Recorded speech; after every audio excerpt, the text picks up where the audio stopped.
আল্লাহ কয় এমন সন্তান আমার কাছে চাইস না যে বদকারদের সর্দার। এরে আমার সন্তান,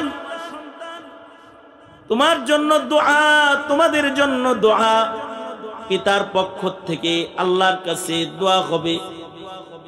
ও আল্লাহ, যে এটা আমার সন্তান, এই সন্তানকে আপনি আমার চক্ষু শীতলকারী সন্তান বানায় দেন। ওগো আল্লাহ, আমার নসলের ভেতরে আপনি আমাকে নেককার মুত্তাকিদের সর্দার সন্তান দান করেন। যদি কারোর রক্তে একটা নেককার মুত্তাকির সর্দার সন্তান আইসা যায়, তাহলে তার দুনিয়ার জীবন হয় সুকুন ইতমিনানের। দুনিয়ার জীবনে সে সন্তানের খেদমত পায়, সন্তানের সেবা দিয়া তৃপ্ত হয়ে যায়। কবর জগতে শুয়ে শুয়ে সন্তানের দোয়া পায়। হাসরের মাঠে সন্তানের জন্য মা বাবা সম্মানিত হয়ে যায়। আর কিছু সন্তান আছে, এদের কারণে দুনিয়ার জমিনে মা বাপ গালি খায়। সন্তানের কুকর্মের কারণে পিতামাতা ইজ্জত হারায়। আর কবরে শুয়ে শুয়ে সন্তানের অপকর্মের ধাক্কা পায়। ময়দানে মাহশরে সন্তানের কারণে আদালতে কিবরিয়াতে আসামি হয়ে দাঁড়ায় যাবে। সন্তানের কারণে কিছু কিছু মা বাপকে দোজখে পড়তে হবে। আবার সন্তানের কারণে কিছু কিছু মা বাবাকে মহান আল্লাহর নূরের তাজ পরায় দিবে। তাইলে সন্তান সন্ততি চায়া নিতে হইব ভালোটা, যেন দুনিয়াও আমি শান্তি পাই, কবরে শুয়ে যেন সন্তানদের দোয়া পাই, হাসরে যেন সন্তানের কারণে ইজ্জত পাই। এই রকম সন্তান কামনা করা আল্লাহ তাআলা একটা ইবাদত বানাইছেন। যদি এইভাবে সন্তান কেউ চায়, এমন সন্তান তার নসিবে জুটুক আর নাই জুটুক, দোয়া করার কারণে আল্লাহ তাআলা তাকে ইবাদুর রহমানের মর্যাদা দান করবেন এবং জান্নাতের ভেতরে এই পিতামাতাকে আল্লাহ তাআলা দোয়ার কারণেই বাড়ি দিয়ে দিবেন। এই দোয়া করার কারণে জান্নাত পুরস্কার দিয়ে দিবেন। তাহলে দোয়াটা করার দরকার আছে না নাই? যাদের মুখস্থ আছে তারা তো করবেনই, যাদের মুখস্থ নাই তারা দোয়াটা মুখস্থ কইরা নিবেন, বেশি বেশি করে পড়বেন। কখনো যদি আরবিটা স্মরণ না আসে তাহলে বাংলায় বলবেন, আল্লাহ এমন সন্তান দে, এমন সন্তান দে রে আল্লাহ, এমন সন্তান দে কামাই খাওয়ার আশা নাই, মইরা গেলে দোয়া করবে যে। আল্লাহর রাসূল বলেন, মানুষ মইরা গেলে তার সব ইনকামের দরজা বন্ধ হয়ে যায়, কিন্তু তিন পথে তার ইনকাম হইতে থাকে। একটা পথ হলো যদি সে সাদকায়ে জারিয়া করে যায়, মসজিদ বানায় গেছে, মাদ্রাসা বানায় গেছে, রাস্তা বানায় গেছে, ব্রিজ বানায় গেছে, কালভার্ট বানায় গেছে, মানুষের উপকার হয় এমন কাজ দুনিয়াতে করে গেছে। কবরে শুয়ে শুয়ে নেক কাজের ফায়দা পায়। অথবা কাউকে ইলম শিখায়া গেছে, যেমন এই যে ওয়াজ নসিহত করতেছি, আমার নসিহতের কারণে যদি কারোর পরিবর্তন হয়ে যায়, সে যদি আবার এই নসিহতটা আরেকজনকে পৌঁছায় দেয়, অথবা উস্তাদ ছাত্রকে শিখাইছে, ছাত্র আরেক ছাত্রকে শিখাইছে, এই যে ইলমের চর্চা জমিনে হয়, যে ইলম দিয়া মানুষ উপকৃত হয়, এই ইলমের দরজা যদি কেউ খুলে দিয়ে যায়, তাহলে মহান আল্লাহ কবরে শুয়ে শুয়ে ইলমের কারণে মানুষকে উপকৃত করে। যেমন আমার যে উস্তাদরা আমারে পড়াইছে কিন্তু কবরে শুয়ে রয়েছে, আমি জীবনে যত নেকির কাজ করতেছি এর একটা পার্সেন্ট আমার উস্তাদরা কবরে শুয়ে শুয়ে পাইতেছে। আও ইলমিন ইউনতাফাউ বিহি, অথবা কেউ যদি একটা নেক সন্তান রেখে যায়, যে সন্তান নামাজি, যে সন্তান যাকাত দেয়, যে সন্তান সাদকা খায়রাতকারী, যে সন্তান পরোপকারী, যে সন্তানটা আখলাকি, যে সন্তানটা ভালো কাজের নেতৃত্ব প্রদানকারী, এই সন্তানটা ইবাদতের ফাঁকে ফাঁকে যখনই হাত তুলে তখন মা বাবার জন্য দোয়া করে, ইয়াদউ লাহু, মা বাবার জন্য কয় আল্লাহ তুমি আমার মা বাবারে মাফ করে দাও। এই সন্তানগুলা হলো পিতামাতার জন্য রহমত। এই কারণে এই রকম সন্তান এটা আল্লাহর কাছে চাওয়া।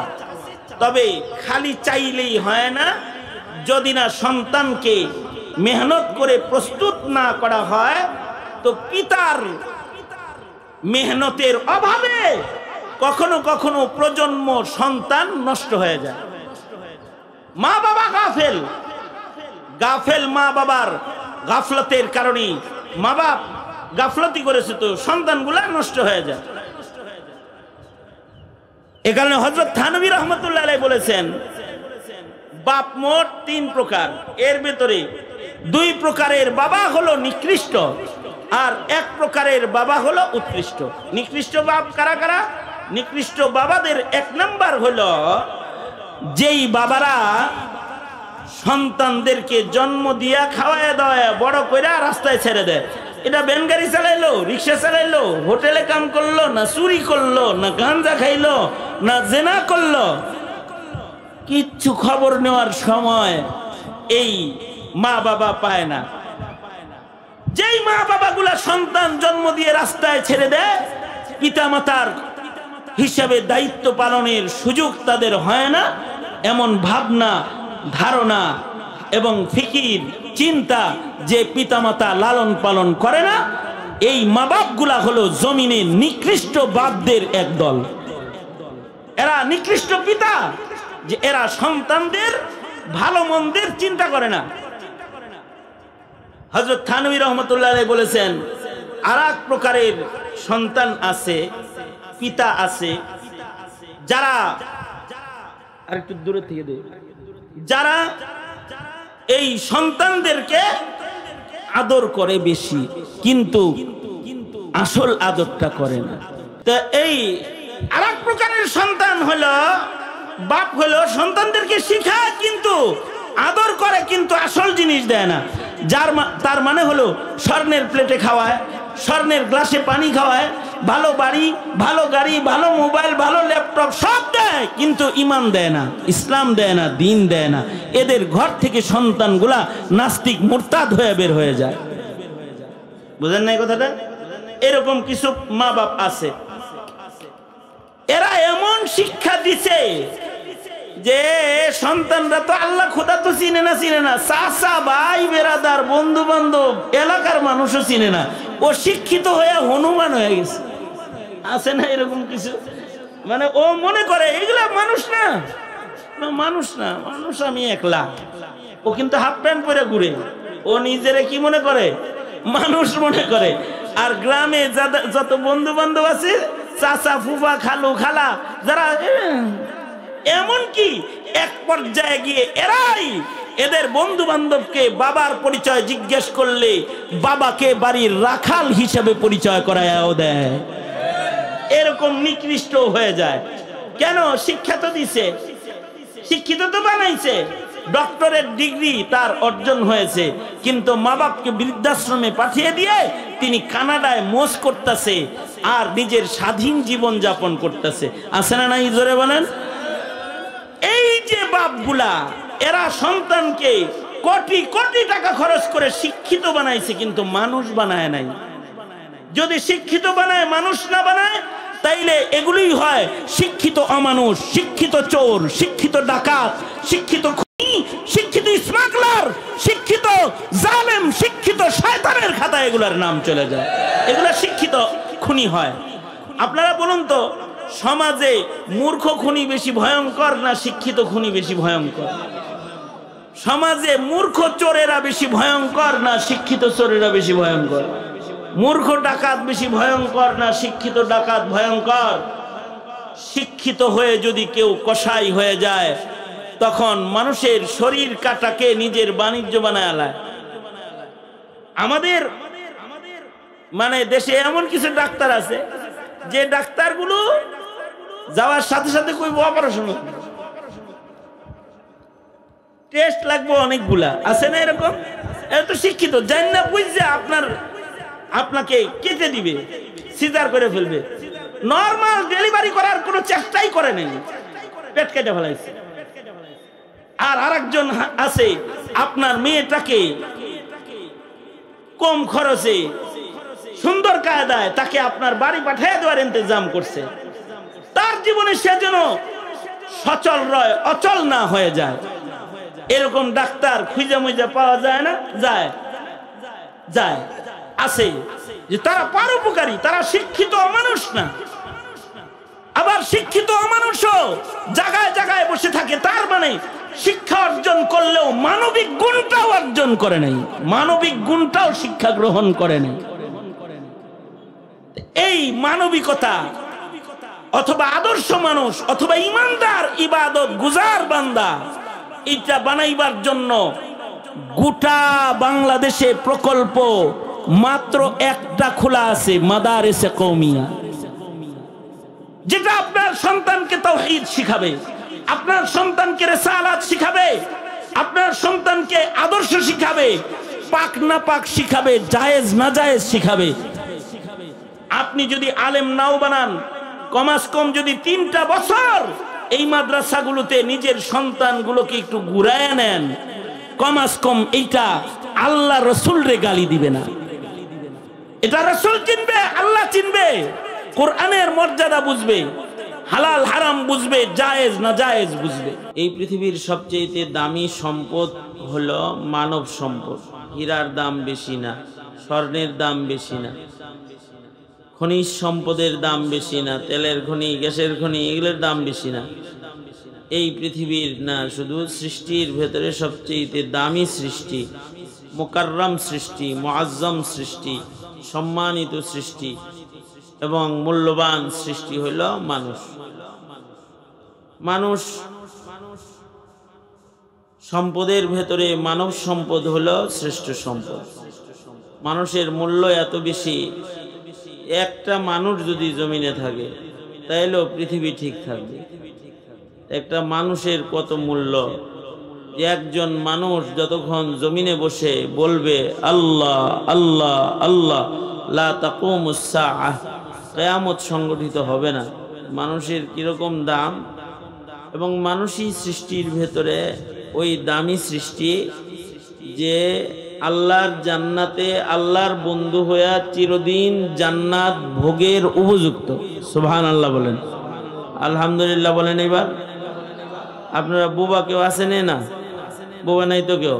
তাহলে জোরে করে বলেন আলহামদুলিল্লাহ, আরো জোরে করে বলেন আলহামদুলিল্লাহ।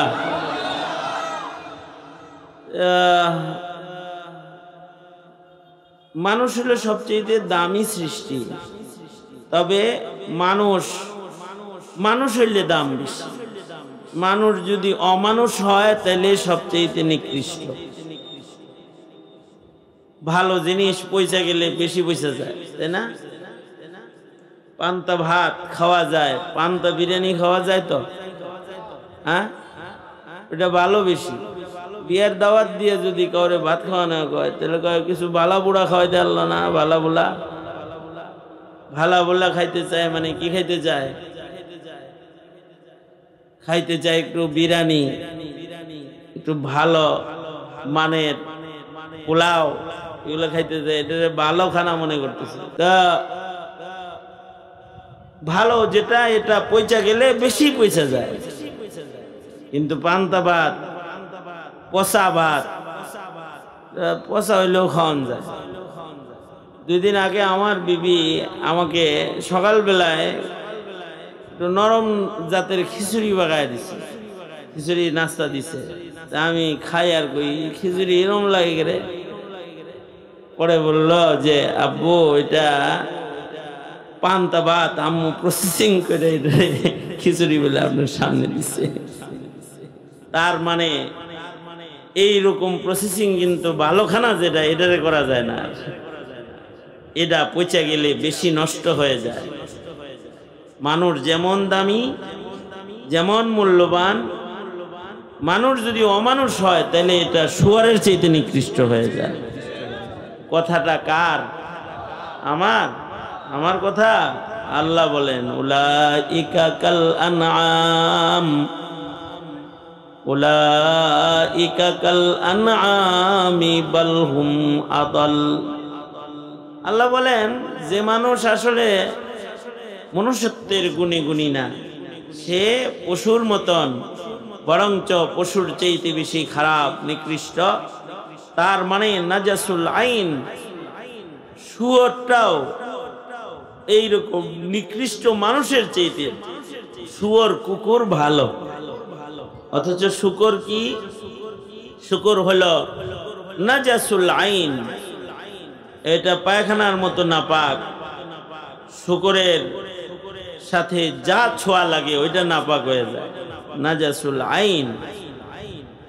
কিন্তু শুয়োরের নাপাকিটা ছড়ানোর জায়গা কম হয়, তাই না? যেটার সাথে ছোঁয়া লাগে খালি এটা নাপাক হয়। কিন্তু মানুষ এত নিকৃষ্ট নাপাক হয়ে যায় অমানুষ হইলে, যে এই মানুষের ছোঁয়া কোথাও লাগলে তার নাপাকিতে কখনো কখনো সারা দুনিয়া নাপাক হয়ে যায়। যেমন ফেরাউন, নমরুদ সারা দুনিয়া নাপাক করে আলাইছে। নাস্তিক, একাধজন নাস্তিক সারা দেশ নাপাক করে ফেলায়। আবার মানুষ যদি ভালো মানুষ হয়, তাহলে একটা দেশের উন্নয়নের জন্য একজন ভালো মানুষও যথেষ্ট হয়ে যায়। একটা জাতিকে আদর্শ পথ দেখানোর জন্য একজন শেখুল হাদিস আল্লামা আজিজুল হক যথেষ্ট, একজন ফজলুল করিম যথেষ্ট, একজন মুফতি ফজলুল হক আমিনী যথেষ্ট, একজন ভালো মানুষ শেখুল ইসলাম আহমদ শফি যথেষ্ট হয়ে যায়। একটা ভালো মানুষ গোটা জাতির রাহবার হয়ে যায়।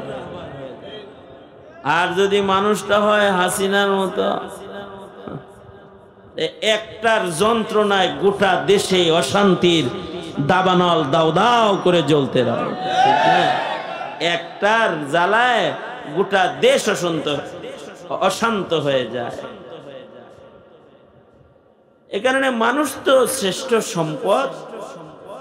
এ কারণে মানুষ, মানব সম্পদ সংরক্ষণ, রক্ষণাবেক্ষণ, এইটা উত্তম আমল, উত্তম কাজ। এই কাজটা করার জন্যই আল্লাহ তাআলা যুগে যুগে লক্ষাধিক নবী রাসূল প্রেরণ করেছেন। নবীদের কাজ ছিল হলো মানব সম্পদের উন্নয়ন ঘটানো, মানুষকে মানুষ বানানো, মনুষ্যত্বহীন মানুষগুলাকে মনুষ্যত্ব ফিরিয়ে দেওয়া, আদবহীন মানুষদেরকে আদব শিখায় দেওয়া, বেআমল মানুষদেরকে আমল শিখায় দেওয়া, বেঈমান মানুষদেরকে ঈমানের আলোর সন্ধান দেয়া, এগুলোকে মানুষ হিসেবে গড়ে তোলা, এটা নবী রাসূলদের কাজ ছিল। মুসলিম দেশে মানব সম্পদের উন্নয়ন, আমাদের সরকার যারা আসে এরা আমাদের কাছে নির্বাচনী ইশতেহার যেটা লয়ে আসে আমাদের কাছে, সেটা হলো দেশের উন্নয়ন, রাস্তার উন্নয়ন, বিদ্যুতের উন্নয়ন, বিজ্ঞানের উন্নয়ন, এইগুলার ইশতেহার নিয়ে আমাদের ভেতরে কাজ করে। এরা মানব সম্পদের উন্নয়ন এই ওয়াদা করে না জাতির কাছে। ব্রিজ করে দিবে, রাস্তা করে দিবে। আমি যদি এমপি হই, এমাদত থেকে এমাদত পাকা পিচ ডালা, আমি যদি এরকম হই, তাহলে এই নদীর উপরে ব্রিজ হবে, ফেরি উড়ায় দেব। এইগুলা করে হলো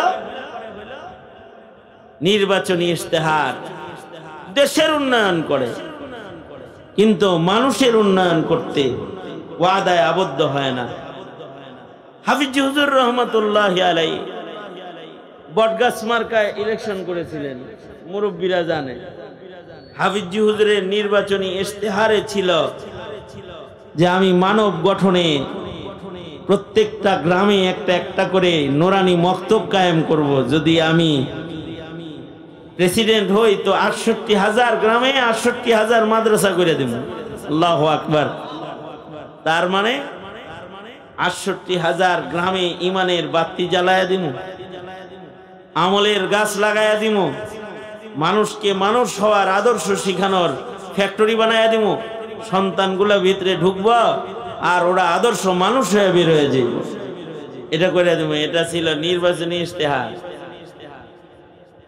এখন নির্বাচন করে টরে যারা দেশে মন্ত্রী মিনিস্টার হয়, দেশের প্রধানমন্ত্রী প্রেসিডেন্ট হয় যারা, তারা মানব সম্পদকে ধ্বংসকারী হয়ে যায়। যেমন পিছনে 20 বছর ধরে হাসিনা আমার দেশের মানব সম্পদকে ক্ষতিগ্রস্ত করেছে, তাদের শিক্ষা ক্ষতিগ্রস্ত, তাদের ধর্ম শিক্ষা দাফন করে ফেলেছে, তাদেরকে ইমানের শিক্ষায় বাধা প্রদান করেছে। যেমন আজকে যদি আওয়ামী লীগ ক্ষমতায় থাকতো আর খালিদ সাইফুল্লাহ আইয়ুবীকে এখানে বসাইবেন, থানার ওসির জুতা টানতে হইতো আপনাগর, তারপরেও হাত পায়ে টিপা তারপরে আনতে পারতেন কিনা সন্দেহ। তার মানে হলো শেখ হাসিনার আমলে দিনের কথা জাতি শুনুক এটাও বাধা ছিল। চোরের লিস্টি ছিল না থানায়, মৌলবীদের লিস্টি ছিল। চোরকে এত অত্যাচার রিমান্ডে করা হয় নাই, আলেমরে যত অত্যাচার করেছে জেলখানার ভেতরে। আমি তো 1 বছর, খুনিরাও জেলখানায় হাঁটতে ঘুরতে পারছে, কিন্তু আমাদের এই লকআপ বন্দি করে হাতে হ্যান্ডকাপ দিয়ে আটকায় বসায়, অসুস্থ রোগী বিছনায় শোয়ার থেকে উঠে দাঁড়াইতে দেয় নাই। পুলিশ 7 জন করে দাঁড়ায় থাকছে চতুর্দিকে, বসার থেকে যেন দাঁড়াইতে না পারি। আলেমদেরকে অত্যাচার করেছে, আর আলেমদেরকে প্রজন্মের কাছে নিকৃষ্ট বানানোর জন্য আলেমদের নামে বিভিন্ন আলেমদের চরিত্রের উপরে আঘাত করেছে, আলেমদের জঙ্গি গালি দিয়েছে, সন্ত্রাসী গালি দিয়েছে, মাদ্রাসাগুলোকে জঙ্গি প্রজনন কেন্দ্র বলে মাদ্রাসাকে গালি দিয়েছে। এগুলোর মূল রহস্য কোথায়? রহস্য হলো এই মানুষগুলাকে আলেম থেকে দূরে সরাও। নিতে উৎসাহ প্রদান করেছে কোথায়? বলেছে যে উৎসব পূজা সবাই যাও। এই মুসলমানের কোনো পূজা আছে নাকি? আবার মুসলিম ছেলের উৎসবে যাওয়ার, পূজায় যাওয়ার দরকার আছে? মুসলমানরা আল্লাহ উৎসব দেয় নাই? আওয়াজ করে জোরে বলেন, দেয় নাই? তাইলে মুসলমানের উৎসবে তো হিন্দু আসে না ঈদগাহে? মুসলমানরা পূজায় যাবে কেন? এটা উৎসব নাম দিয়া, পূজারে নাম দিয়েছে উৎসব। গেটে লিখে দিত ধর্ম যার যার, উৎসব সবার। তার মানে আপনার ছেলেকে উৎসবে নিয়ে হিন্দু বানাবার চক্রান্ত করেছে, ধর্ম শিক্ষাকে ঐচ্ছিক শিক্ষায় রূপান্তরিত করেছে। ধর্ম শিক্ষাটা ঐচ্ছিক শিক্ষা হয়ে গেছে। এটা পাশ করলেও লাভ নাই, ফেল করলেও লস নাই। এটার নাম হলো ধর্ম শিক্ষা। স্কুলে ধর্ম শিক্ষার অবস্থান কি? ঐচ্ছিক। এটা ফেল করলেও ফেল না, আর পাশ করলেও লাভ না। এমন জায়গায় যখন কোনো শিক্ষাকে পৌঁছে দেওয়া হয়, ওই শিক্ষা কি পড়ার আগ্রহ প্রদান করা হয় নাকি ছাইরা দেওয়ার জন্য রাস্তা খুলে দেওয়া হয়? ছেড়ে দেওয়ার রাস্তা খুলে দিল। কি হলো? আমার সন্তানরা গোমাতা শিখলো, ডারউইনের ভ্রান্ত মতবাদ আমাদের ছেলে মেয়েরে পড়াইলো, আর তাদেরকে ধর্ম শিক্ষার থেকে ধাক্কা দিয়ে দূরে সরায় দিল। বিনিময়ে কি ঘটলো? বিনিময়ে ঘটলো হলো এই আওয়ামী লীগের আমলেই শাহবাগীরা নাস্তিকদের বাজার বসাইলো। শাহবাগে নাস্তিকদের বাজার, যাদের ঈমান আল্লাহর উপরে বিশ্বাস নাই, ইসলামের উপরে বিশ্বাস নাই, এদের বাজার বসলো। এই বাজার মুসলমানের জমিনে নাস্তিকদের বাজার বসাটা, আসাদ নূর গ্রুপের বাজার বসা, ইমরান সরকারের মতো নাস্তিকের বাজার বসা, এইটার মোকাবেলায় শাপলা চত্বরে ডাক দিয়েছিলেন শেখুল ইসলাম আল্লামা আহমদ শফী ভালো মানুষদেরকে। খতমে নবুয়ত রক্ষা এবং শিক্ষা সিলেবাস রক্ষা, মুসলমানের মুসলমানিত্ব রক্ষার 13 দফার এক দাবিতে শাইখুল ইসলাম ডাক দিয়েছিলেন হাফেজ আলেমদেরকে শাপলা চত্বরে, শাহবাগীদেরকে হৃষ্টপুষ্ট বানায়া খাওয়াইল, আর বাতি নিভায়া শাপলা চত্বরে আলেমদেরকে গুলি করে করে হত্যা করলো, শহীদ করলো। বিনিময়ে কি ঘটলো? ঘটলো হলো আলেমদেরকে মারা শিখাইল, আর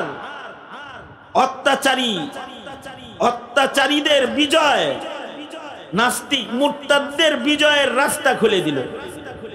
আমার দেশের ছাত্র জনতা এটা যখন আন্দাজ করল, বুঝতে পারল, সকলে মিলে ছাত্ররা হানা দিল, ধাওয়া করল। শেষ পর্যন্ত হুজুরদেরকে রাজাকার বলতে বলতে এদেশের সব ছাত্রদেরকেও রাজাকার বলে গালি দিল। শেষ বেলায় এই জালেমকে জাতি তাড়ায়া দিল, জাতি কিছুটা শান্ত হলো। কিন্তু এখনো যারা সরকারে বসে গেল, তারা কি আপনার সন্তানকে ধর্ম শিখাচ্ছে? আলেম ওলামারা বহুবার দাবি করেছে যে স্কুলে ধর্মীয় শিক্ষক নিয়োগ দেয়া হোক, এই দাবি পূরণ করা হয় নাই। কিন্তু ছাত্রদের রক্তের উপরে ক্ষমতার চেয়ারে বসে ডক্টর ইউনূস সাহেব সে প্রজ্ঞাপন জারি করেছে যে প্রতিটি প্রাইমারি স্কুলে গানের শিক্ষক নিয়োগ দেওয়ার প্রজ্ঞাপন এটা জারি করেছে। নাউজুবিল্লাহ, আরো আস্তে করে বলেন নাউজুবিল্লাহ। এই প্রতিটি স্কুলে স্কুলে যদি গানের শিক্ষক নিয়োগ দেওয়া হয়, তাহলে ঘটনাটা কি করতে পারে? তার মানে হলো শিক্ষক নিয়োগ দেওয়া, ধর্ম শিক্ষক নাই, গানের শিক্ষক ঢুকাইতেছে।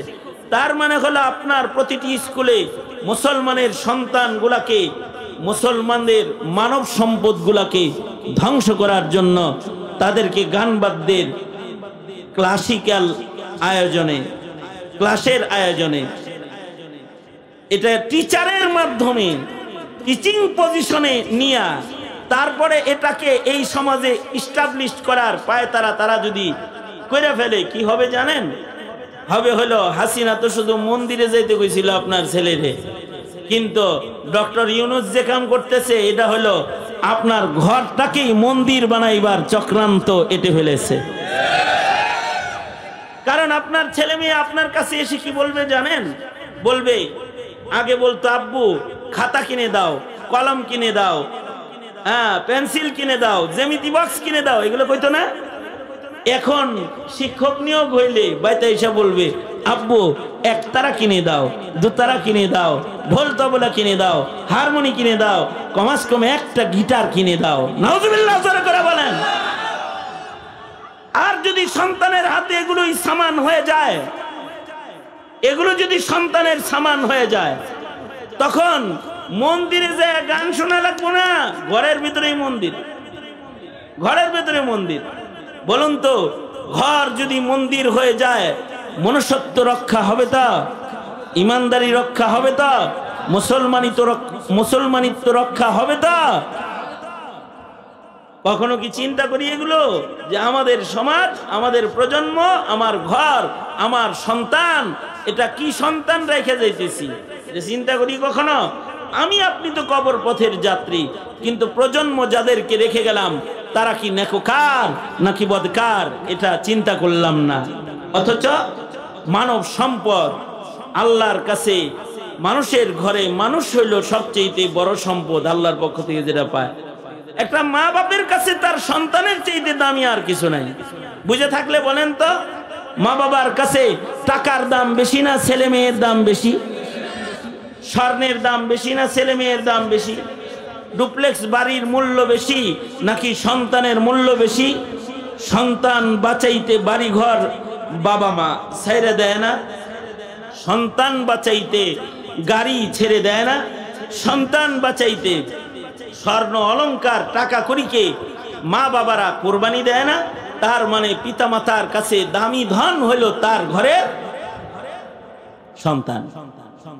এই সন্তানগুলা যদি ভালো সন্তান না হয়, তাইলে এই মা বাবার সবচেয়ে বড় দুঃখই হবে এটা, এর চেয়ে বড় কোনো দুঃখ নাই। আর যদি কোনো বাবার ঘরে একটা মানুষের মতো মানুষ সন্তান এসে যায়, তাইলে ওই বাবার চাইতে সুখী মানুষ এই পৃথিবীতে আর একটা ভালো সন্তান লাগবে, ভালো সন্তান। এই ভালো সন্তান কে দান করবে? ভালো সন্তান তো আল্লাহর কাছ থেকে চাইতে বলেছেন আল্লাহ তাআলা।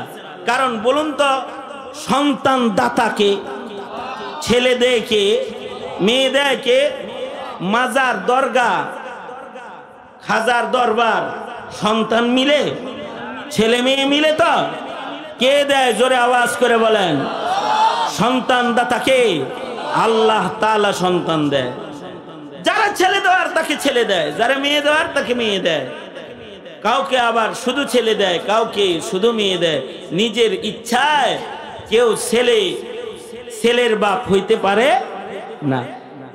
আচ্ছা, মেয়ে জন্ম নেওয়া এটা কি কোনো বউর দোষ, জামাইয়ের দোষ, নাকি নসিব? কথা কন না কেরে? এইটা যদি কারোর বিশ্বাস থাকে, তাইলে তো মেয়ে হয় দেখা বউরে দেখতে আরে না, এরকম স্বামী পাওয়া যাবে না, তাই না? মেয়ে হয় দেখা দেখতে পারে না নিজের বিবিরে, আছে না? এই বিবির দোষ নাকি? ছেলে মেয়ে কি তোর বউ দিছে? ছেলে মেয়ে দিছে কে? জোরে বলেন। মেয়ে দিল কে? ছেলে দেয় কে? আমার এক সাথী প্রতি বছর হজে যাওয়ার সময় আমাকে এয়ারপোর্ট পর্যন্ত আসে, আইসা খালি কয়, এবার কাবা ধরে একটু কষ্ট দোস্ত, আল্লাহ যেন আমার ছেলে দেয়। খবর পাইছি গত বছরও মেয়ে হয়েছে 7 নাম্বার। এটা কি হ্যার বোর দোষ? এই বেটার দোষ? দিছে কে? আল্লাহ। আবার কারোর ঘরে মেয়ে হয় না, এই কামটা কে করে? আল্লাহ। আবার কেউ কেউ আছে দুনিয়ার সব হাকিম ডাক্তার বাচ্চা খায়াও একটা বাচ্চা হয় না, কামটা কার? জোরে আওয়াজ করে বলেন, কামটা কার? আল্লাহ। এবার এই সন্তান সন্ততি, ছেলে মেয়ে, এইগুলা যদি ভালো হয় তাইলে মা বাবা সবচেয়ে সুখী মানুষ হয়ে যায়। আর যদি এইগুলা খারাপ হয় তাইলে এই মা বাবা সবচেয়ে দুঃখী হয়ে যায়। এ কারণে আল্লাহ বলে, এই আমার বান্দারা, তোরা আমার কাছে সন্তান, ভালো সন্তান চা, ভালো সন্তান চাইবি। কারণ সন্তান দাতা আমি, আমার কাছে ভালো সন্তান চাবি। কোন ভাষায় চাবি, কেমনে চাবি, তাও মহান আল্লাহ শিখায় দিতেছেন। আল্লাহ বলেন, আমার কাছে তোমরা এভাবে চাইবা, বলবা রব্বানা হাবলানা মিন আজওয়াজিনা ওয়া যুররিয়াতিনা কুররাতা আ'য়ুন ওয়াজআলনা লিল মুত্তাকিনা ইমামা। কোন ভাষায়, কোন শব্দে সন্তান আমরা চাবো, তাও আল্লাহ পাক আমাদের শিখায় দিলেন। আমার সাথে আল্লাহর শেখানোর শব্দমালাগুলো বলেন, কোরআনের আয়াত। আমার সাথে আপনারা বলুন, রব্বানা হাবলানা মিন আজওয়াজিনা ওয়া যুররিয়াতিনা কুররাতা আ'য়ুন। এত আসতে পড়েন কে? শরম লাগে? জোরে পড়লে লাভ আছে, কারোর যদি ভুল থাকে এটা ঠিক হয়ে যাবে সবাই তালে তালে। দেখেন না, মক্তবে গেলে পরে আমরা, আওয়াজ বাড়া, মক্তবে গেলে পরে আমরা বাচ্চাদেরকে জোরে পড়াই, একসাথে পড়াই। তার মানে কি, একসাথে সবাই মিলা যখন পড়ে তখন গলত থাকলে গলতগুলো সহি হয়ে যায়, মাখরাজগুলো জায়গার থেকে বাইর হয়ে যায়। সুতরাং আওয়াজ করে বলেন আমার সাথে, রব্বানা। এই এখন যে একটু সুন্দর শোনা গেল, আগে করলে তো আর এই 2 মিনিট নষ্ট হইতো না। জোরে করে বলেন, রব্বানা হাবলানা মিন আজওয়াজিনা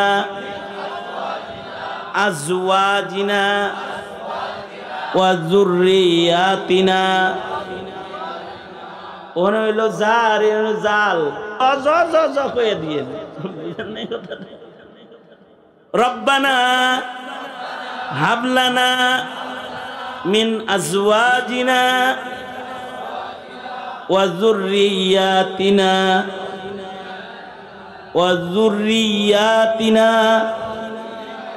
কুররাতা আ'য়ুন ওয়াজআলনা লিল মুত্তাকিনা ইমামা।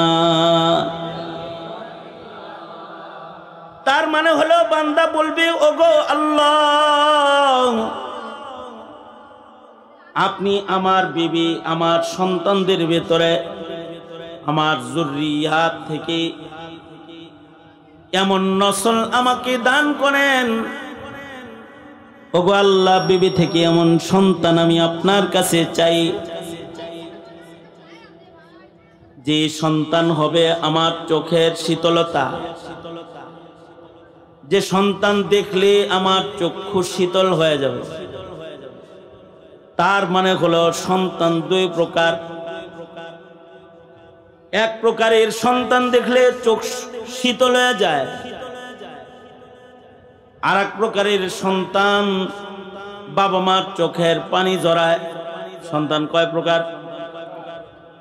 এক প্রকারের সন্তান দেখলে বাবা মার চোখ শান্ত হয়ে যায়, দিল ঠান্ডা হয়ে যায়। আর এক প্রকারের সন্তান আছে যারা মা বাবার অশ্রু ঝরায়। এক প্রকারের সন্তান আছে যারা মুত্তাকিদের সর্দার, তাবলীগ জামাতের আমির সাহেব, অথবা মসজিদের ইমাম সাহেব, অথবা হক্কানি পীর মাশায়েখ হয়ে গেছে, অথবা এলাকায় দিনী কাজের সর্দারি করে। এক প্রকারের সন্তান আছে যারা মুত্তাকিদের সর্দার। আবার আর এক প্রকারের সন্তান আছে যারা গান জুটিগো সর্দার, চান্দাবাজ গো সর্দার। এক প্রকারের সন্তান আছে যারা পাপ কার্য পরিচালনাকারী, ক্যাসিনো চালায়, অথবা সে জোয়ার আসর চালায়, অথবা মদের আসর লাভ চালায়। অন্যায় পাপাচারের লিডিং এ সে আছে। আল্লাহ কয়, এমন সন্তান আমার কাছে চাইস না যে বদকারদের সর্দার। এরে আমার সন্তান, তোমার জন্য দোয়া, তোমাদের জন্য দোয়া, পিতার পক্ষ থেকে আল্লাহর কাছে দোয়া হবে। ওগো আল্লাহ, যে এটা আমার সন্তান, এই সন্তানকে আপনি আমার চক্ষু শীতলকারী সন্তান বানায় দেন। ওগো আল্লাহ, আমার নসলের ভেতরে আপনি আমাকে নেককার মুত্তাকিদের সর্দার সন্তান দান করেন। যদি কারোর রক্তে একটা নেককার মুত্তাকির সর্দার সন্তান আইসা যায়, তাহলে তার দুনিয়ার জীবন হয় সুকুন ইতমিনানের। দুনিয়ার জীবনে সে সন্তানের খেদমত পায়, সন্তানের সেবা দিয়া তৃপ্ত হয়ে যায়। কবর জগতে শুয়ে শুয়ে সন্তানের দোয়া পায়। হাসরের মাঠে সন্তানের জন্য মা বাবা সম্মানিত হয়ে যায়। আর কিছু সন্তান আছে, এদের কারণে দুনিয়ার জমিনে মা বাপ গালি খায়।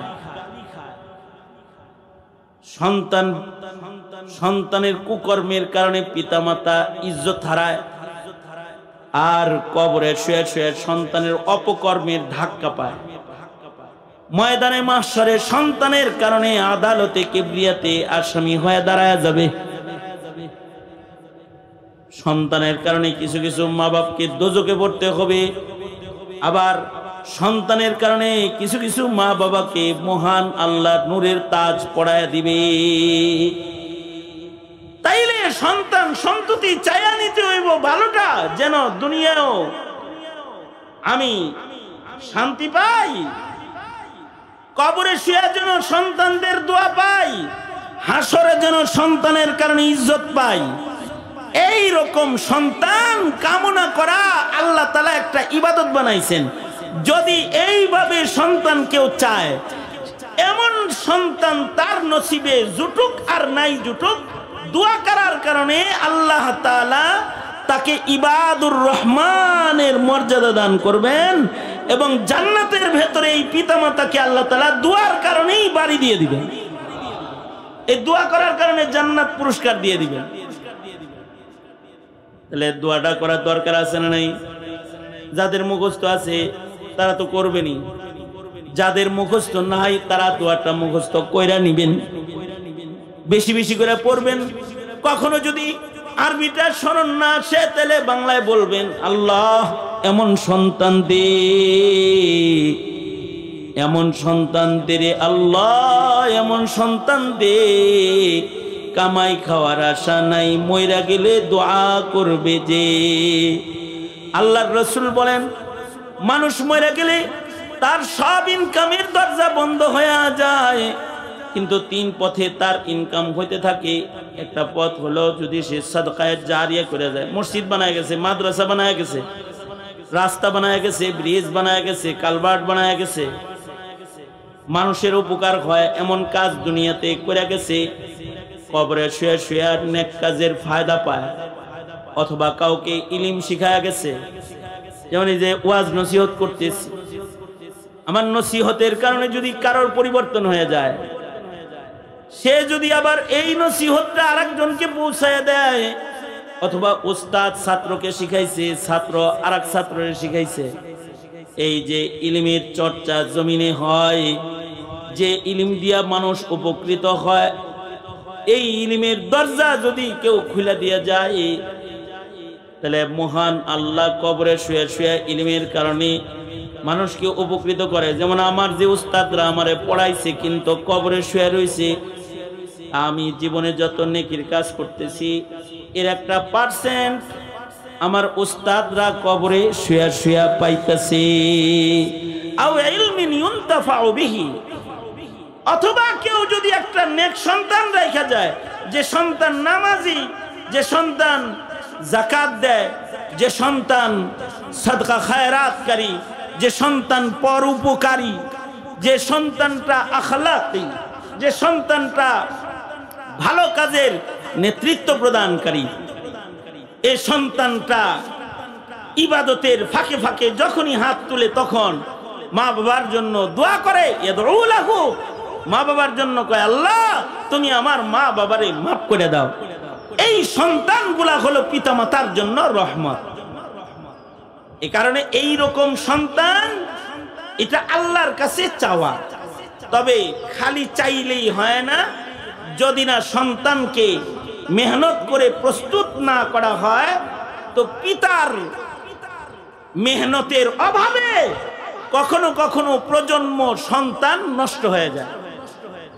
মা বাবা গাফেল, গাফেল মা বাবার গাফলতের কারণে মা বাপ গাফলতি করেছে, তো সন্তানগুলা নষ্ট হয়ে যায়। এ কারণে হযরত থানভী রাহমাতুল্লাহ আলাইহি বলেছেন, বাপ মোট তিন প্রকার, এর ভেতরে দুই প্রকারের বাবা হলো নিকৃষ্ট আর এক প্রকারের বাবা হলো উৎকৃষ্ট। নিকৃষ্ট বাপ কারা কারা? নিকৃষ্ট বাবাদের এক নাম্বার হলো যেই বাবারা সন্তানদেরকে জন্ম দিয়া খাওয়ায় দেয়, বড় কইরা রাস্তায় ছেড়ে দেয়। এটা ভ্যান গাড়ি চালাইলো, রিক্সা চালাইলো, হোটেলে কাম করলো, না চুরি করলো, না গাঁজা খাইলো, না জেনা করলো, কিচ্ছু খবর নেওয়ার সময় এই মা বাবা পায় না। যেই মা বাবাগুলা সন্তান জন্ম দিয়ে রাস্তায় ছেড়ে দেয়, পিতামাতার হিসাবে দায়িত্ব পালনের সুযোগ তাদের হয় না, এমন ভাবনা, ধারণা এবং ফিকির, চিন্তা যে পিতামাতা লালন পালন করে না, এই মা বাপগুলা হলো জমিনে নিকৃষ্ট বাপদের এক দল। এরা নিকৃষ্ট পিতা, যে এরা সন্তানদের ভালো মন্দের চিন্তা করে না।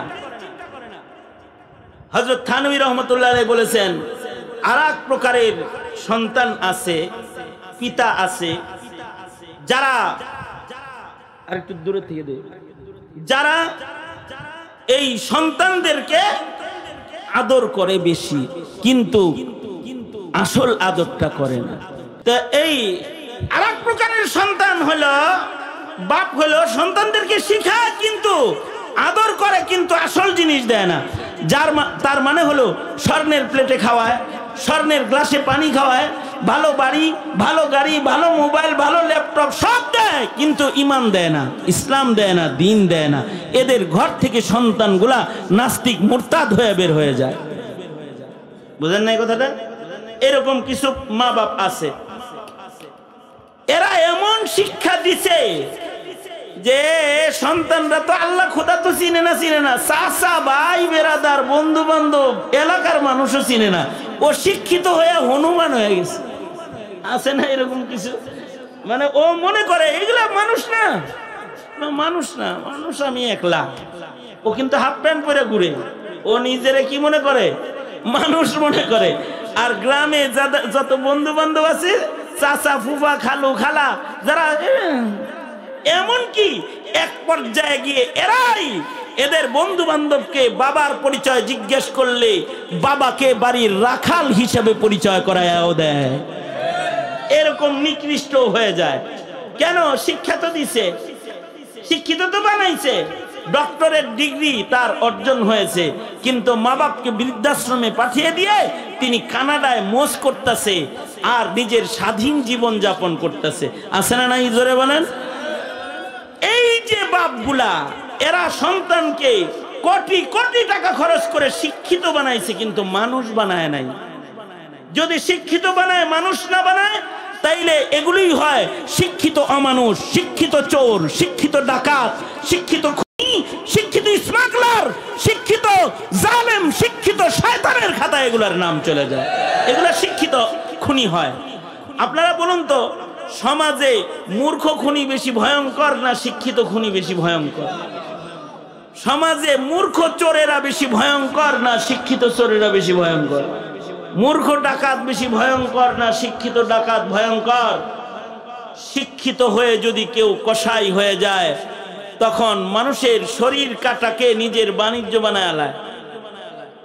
আমাদের মানে দেশে এমন কিছু ডাক্তার আছে যে ডাক্তারগুলো যাওয়ার সাথে সাথে কইব অপারেশন,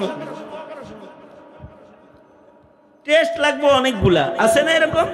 এরা তো শিক্ষিত, জান না বুঝছে আপনাকে কেটে দিবে, সিজার করে ফেলবে, নরমাল ডেলিভারি করার কোনো চেষ্টাই করে নাই, পেট কেটে ফেলাইছে। আর আরেকজন আছে আপনার মেয়েটাকে